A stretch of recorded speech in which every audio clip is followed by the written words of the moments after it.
Hello, Catherine von Burg here, CEO of SimpliPhi Power, a California-based manufacturer of energy storage and management systems. I'm happy to be here today to give you a brief overview of our company and some of the global markets that we participate in, especially in these times, how energy storage can and does make a difference in terms of economic recovery in this COVID world that we're currently living in.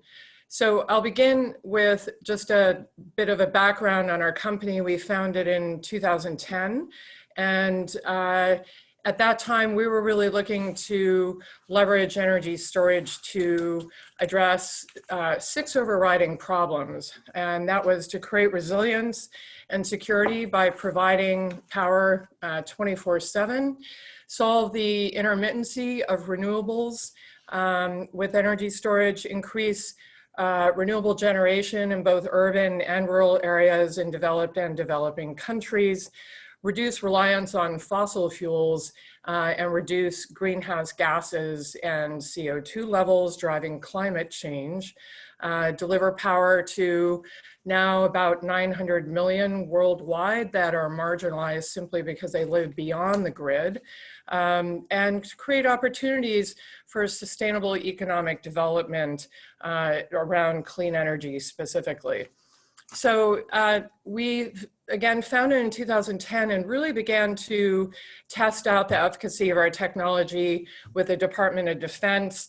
In 2010, 11, and 12, the concern on forward operating bases was reliance on fossil fuel and how the fossil fuel and protecting in convoys was putting troops at risk on forward operating bases. And we began to deploy our batteries. It's important to note that at the time, the Department of Defense had banned all lithium-ion batteries. And that is because the typical lithium-ion chemistry utilizes cobalt, which is hazardous and is behind the fires and explosions that we're still seeing in the market today, from large utility scale on down to small consumer electronic formats, cell phones, laptops. As a company, we chose to innovate around a newer lithium-ion chemistry, lithium ferro or iron phosphate. And that was so we could leverage the safety, and because our focus is on the end user, creating energy security and resilience, we really felt we couldn't use a toxic chemistry that fundamentally put customers at risk. And why store clean energy in our goal to transition toward a greater percentage of renewables?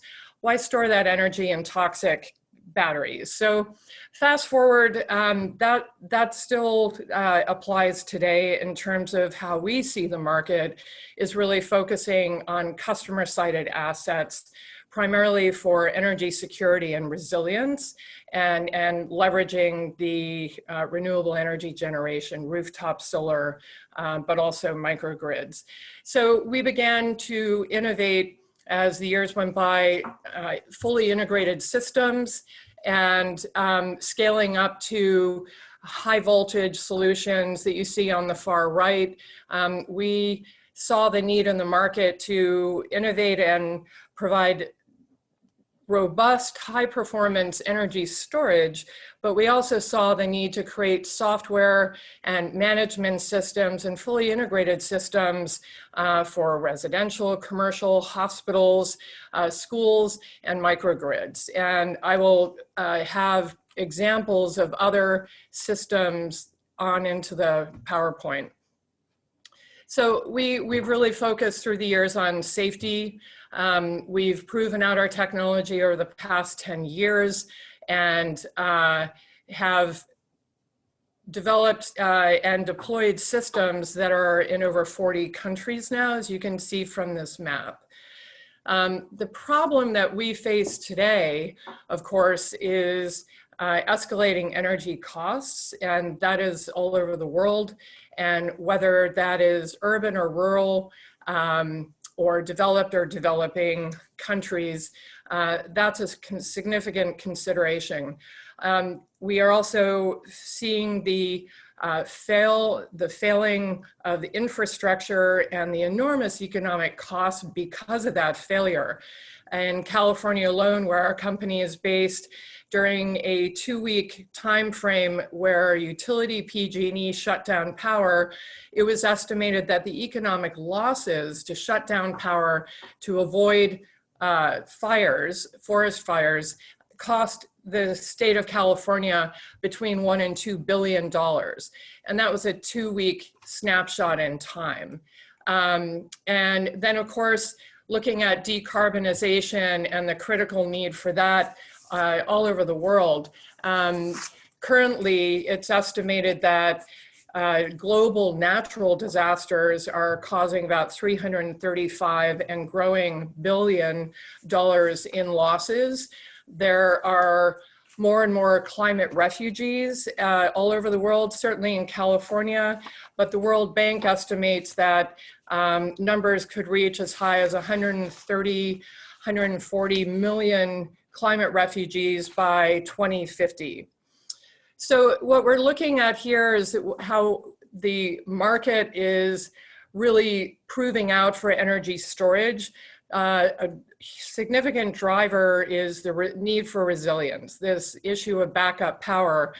What we have currently, because of COVID, is a distributed workforce. Just as we talk about distributed energy reserves, and so the DERs and germs that can create security and indeed benefit the utility, we're also looking at distributed workforce. People are staying at home, students are at home, and energy infrastructure really needs to address and adapt, especially now with distributed workforce, people at home, and again, the economic losses that come from power outages are significant. This is an example of how we look at the energy value supply chain.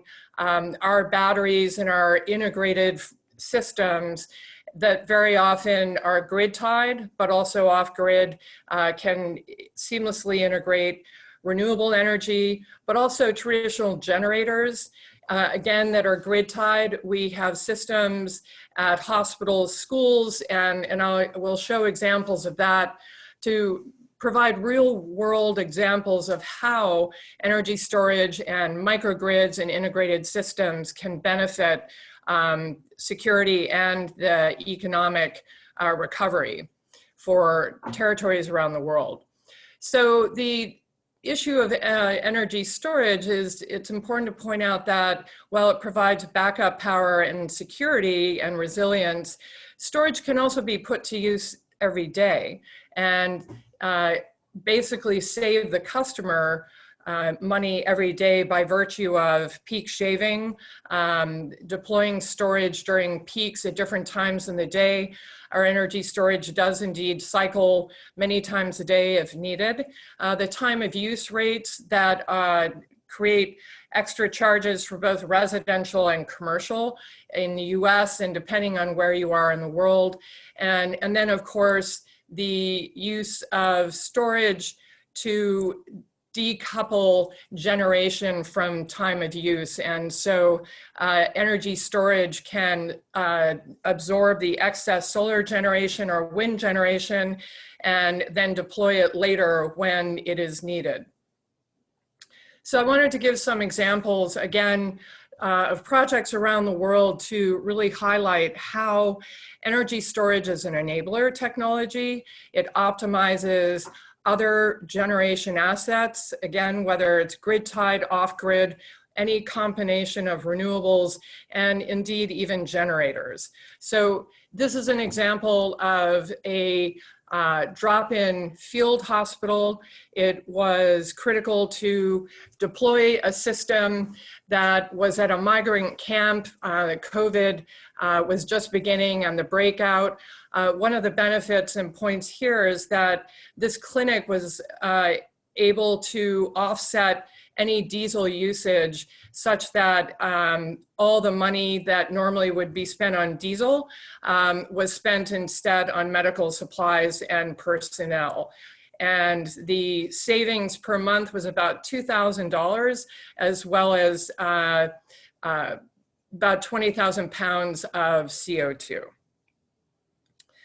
This is an example of a grid-tied system in Washington, D.C.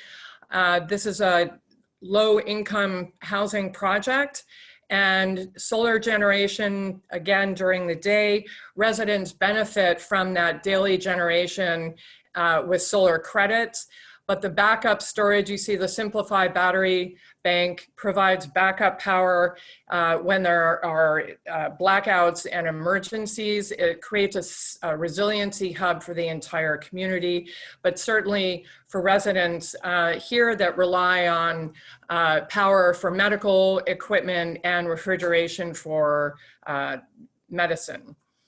This is an example of a microgrid in New Zealand. The model here is that the utility, the transmission and distribution power company, did the economic modeling. And at the fringes of the grid in agriculture areas, both dairy and farming, the transmission lines were constantly being blown over, and the cost of replacing the transmission and distribution lines and poles was far greater than if they cut the poles and transmission lines and airdropped in microgrids in what you see as the metal box on the lower left. The economics drove this project, and these types of economics and the savings achieved with microgrids, again, grid-tied or off-grid, are proving out all over the world. There are about 20 of these installations in New Zealand. This is an example of working with partners that we have where there's a containerized solution that can be delivered. This is in Puerto Rico after the devastation there, and Hurricane Maria that really created power outages for up to 11 months. The benefit of a containerized solution like this is that it can be packed up and locked up when the next hurricane hits.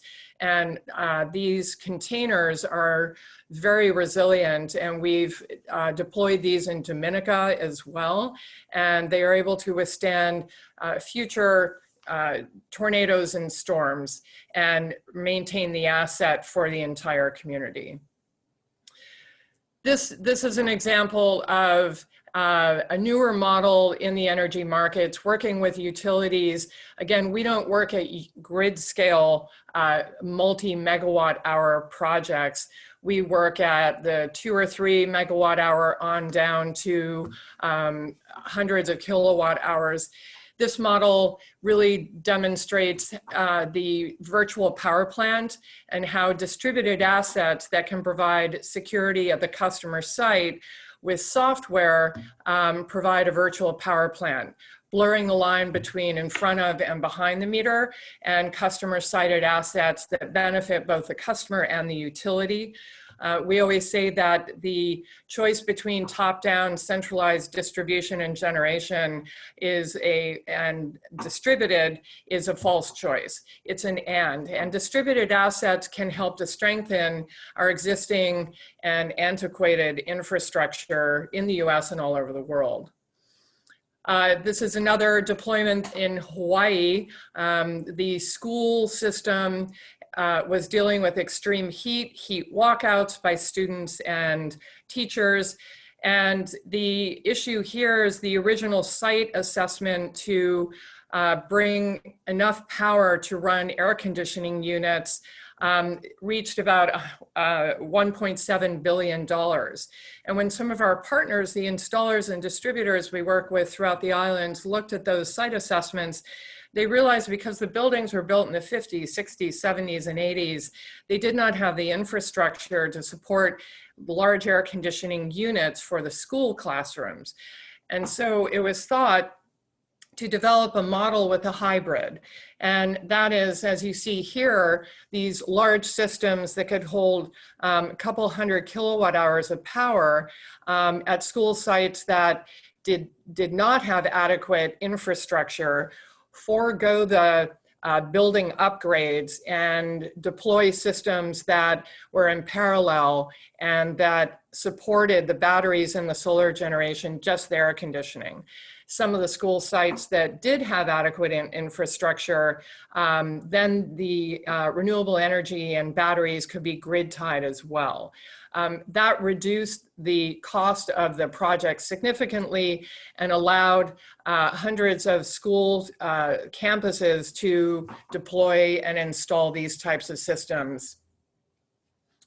So just in sum, SimpliPhi Power, again, we're really focused on accelerating the energy transition to renewables and looking at offsetting greenhouse gas emissions.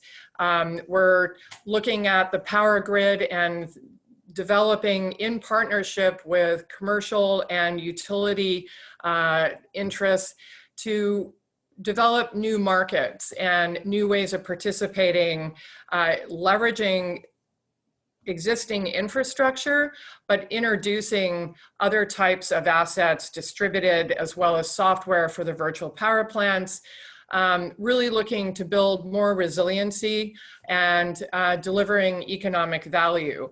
One significant point here is that the IMF estimates that globally, subsidies for oil and gas, fossil fuels, is about $5.2 trillion. And if we think about climate change and the economic fallout that is mounting to billions of dollars in losses, we need to think about where the money is going and how customers are making purchasing decisions. They may not be paying upfront in the kilowatt hour or a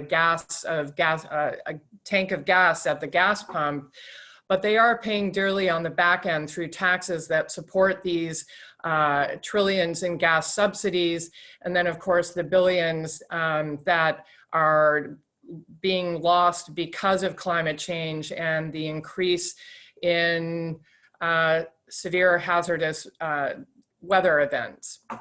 So I'll stop there. And again, I appreciate the opportunity to present what our company does and how we're trying to make a difference on some of these significant issues in the world around energy. Thank you.